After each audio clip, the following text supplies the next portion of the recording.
Have you ever wondered what really makes a relationship tick? Not just survive, but truly thrive?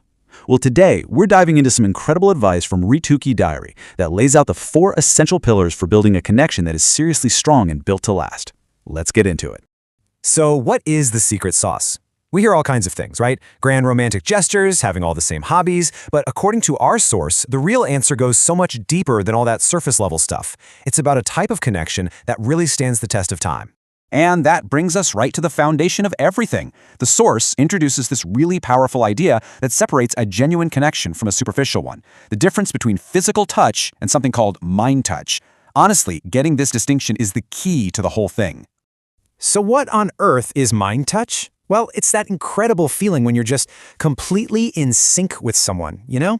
It's when your bond isn't just about being in the same room, but about feeling truly understood, mentally and emotionally. It's a two-way street, a genuine connection that both of you feel, and it's the real heart of a healthy relationship. And this chart just lays it out so clearly. Look at the mind touch column. Genuine, mutual, deep connection. It's all about understanding. Now contrast that with a purely physical focus, which can often be one-sided, superficial. The source even calls it a time-pass relationship, which is a huge red flag that you might not be valued for who you really are. And speaking of red flags, have you ever heard this?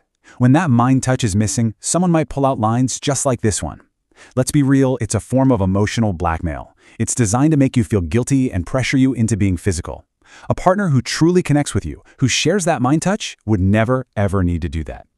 Okay, moving on to our first pillar. And this one, it might actually surprise you. We're always told to avoid fights and keep the peace, but the source makes a fascinating point. Healthy disagreement is not just okay, it's absolutely essential for a strong bond. Think about what happens when you just stay silent all the time. This slide breaks down that negative cycle perfectly. It starts with you hiding how you really feel, just to avoid a little conflict. Because of that, your partner never actually learns your boundaries. They have no idea what truly bothers you. And the result, the relationship just silently gets weaker and weaker because there's no real understanding. So here's the big takeaway. Showing that you're upset about something real isn't about starting a war. It's about opening a line of communication. It's actually a gift you give your partner. A chance to truly know you and understand you on a much deeper level. It's a tool that builds the connection, not one that breaks it. All right, on to our second pillar. This one is all about a really delicate but super important balancing act. It's the dance between being totally open and transparent and still having a little piece of yourself that's just for you. And this just illustrates that balance beautifully, doesn't it? Of course, you need transparency. That's how you build that rock-solid trust and avoid silly misunderstandings. But at the exact same time, you need a little privacy. That's what keeps you from feeling emotionally suffocated, and it protects your own sense of self so you can keep growing as a person.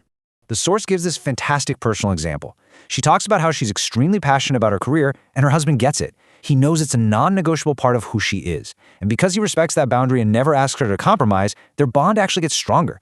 That mutual understanding around her personal ambition is a huge part of their connection. Let's move on to our final pillar, and this is a big one. It's something that feels so easy and natural at the start of a relationship, but man, it is often the very first thing to fade away over time. I absolutely love this analogy from the source. In the beginning, everything is like butter.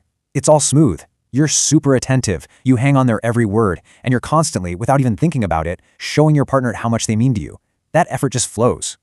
But here's the trap we all can fall into. As time goes on, that natural effort starts to fade. We get comfortable. We start taking our partner for granted. We just stop doing those little things that make them feel seen and cherished and valued.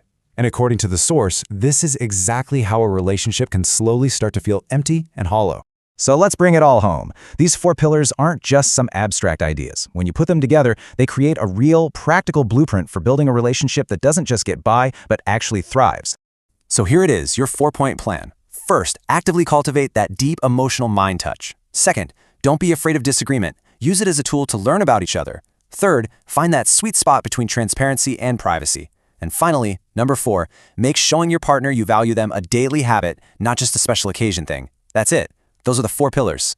And as we finish up, I'll just leave you with this one question to mull over. Looking at this blueprint, which one of these pillars are you going to start working on in your own relationship starting today? Thanks for tuning in.